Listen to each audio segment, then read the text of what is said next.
இன்றைக்கு டெல்டா மாவட்டத்தில் குறுவை சாகுபடி செய்யப்பட்டிருக்கிறது. நல்ல விளைச்சல் கிடைத்திருக்கின்றன. இந்த அரசாங்கம் விவசாயிகள் உற்பத்தி செய்யப்பட்ட அந்த நெல் மூட்டைகளை முறையாக அரசு நேரடி கொள்முதல் நிலையத்தில் கொள்முதல் செய்யாமல் ஏதோ சாக்கு போக்கு சொல்லி தட்டி கழிக்கின்றார்கள். இன்றைய தினம் நேரமில்லா நேரத்திலே விவசாயிகள் வைத்த கோரிக்கையின் அடிப்படையில் அனைத்து இந்திய அண்ணா திராவிட முன்னேற்ற கழகத்தின் சார்பாக விவசாயிகள் உற்பத்தி செய்யப்பட்ட அந்த நெல்லை இன்றைக்கு சாலையில் குவிக்கப்பட்டிருக்கின்ற நெல்லை டெல்டா மாவட்டத்தில் மட்டும் சுமார் 30 லட்சம் மூட்டைகள் இன்றைக்கு விவசாயிகள் கொள்முதல் செய்யாமல் இருக்கின்றார்கள். ஆகவே இந்த அரசு உடனடியாக போர்க்கால அடிப்படையில் அந்த விவசாயிகள் உற்பத்தி செய்யப்பட்ட அந்த நெல்லை அரசு நேரடி கொள்முதல் செய்ய வேண்டும் என்று வலியுறுத்தின. ஆனா அமைச்சர் அவர்களுக்கு நேரடியாக பதில் சொல்லுது.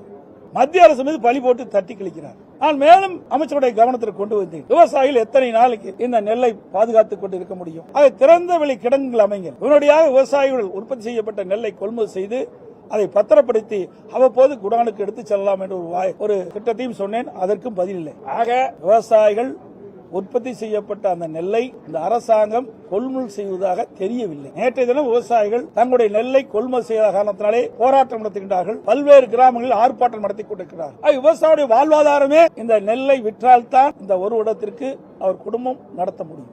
குடும்ப செலவுக்கு அவர்கள் உற்பத்தி செய்யப்பட்ட நெல்லை விற்றால்தான் அவர்கள் வாழ முடியும் என்ற சூழ்நிலை இருந்து கொண்டிருக்கின்ற நிலையில் இந்த அரசு மெத்தன போக்கின் காரணமாக விவசாயிகள் உற்பத்தி செய்யப்பட்ட நெல்லை முறையாக அரசு நேரடி கொள்முதல் நிலையத்தில் கொள்முதல் செய்யாத காரணத்தினால் இன்றைக்கு மழை வந்து அதனால் நனைந்து நெல்மணிகள் எல்லாம் முளைத்து போனால் அந்த விவசாயி பெரும் நஷ்டத்துக்கு ஆட்பட்டு விடுவார்கள். அது மட்டுமல்ல, அதிமுக ஆட்சி கண்ட பொழுது இப்படி மழை காலங்கள் வருகின்ற பொழுது விவசாயிகள் உற்பத்தி செய்யப்பட்ட நெல்லை 17% ஈரப்பதம் இருந்தாலும் அதை கொள்முதல் செய்யப்படுகிறது. ஆனால் மழை காலமாக இருக்கின்ற காரணத்தால் 20%, 22% வரை நேரடி நெல் கொள்முதலத்தில் கொள்முதல் செய்யலாம் என்று மத்திய அரசில் அனுமதி பெற்று நாங்கள் கொள்முதல் செய்தோம். ஆனால் இன்றைக்கு அதையெல்லாம் இந்த அரசு கவனத்தில் எடுத்துக் கொள்ளவில்லை. அதுக்குண்டான முயற்சியும் இந்த அரசு எடுக்கவில்லை என்பதை நேரத்தில் தெரிவிக்கின்றேன். இன்றைக்கு 30 லட்சம் மூட்டைகள் இன்றைக்கு திறந்த வெளியிலே சாலையிலே குவித்து வைத்துக்கின்ற விவசாயிகள் கடும் துன்பத்துக்கும் வேதனைக்கும் ஆளாகின்றார்கள். விவசாயிகளுடைய விரோத அரசாக இந்த அரசு செயல்பட்டுக் கொண்டிருப்பதை நேரத்திலே நான் என்னுடைய கண்டனத்தை தெரிவிக்கின்றேன்.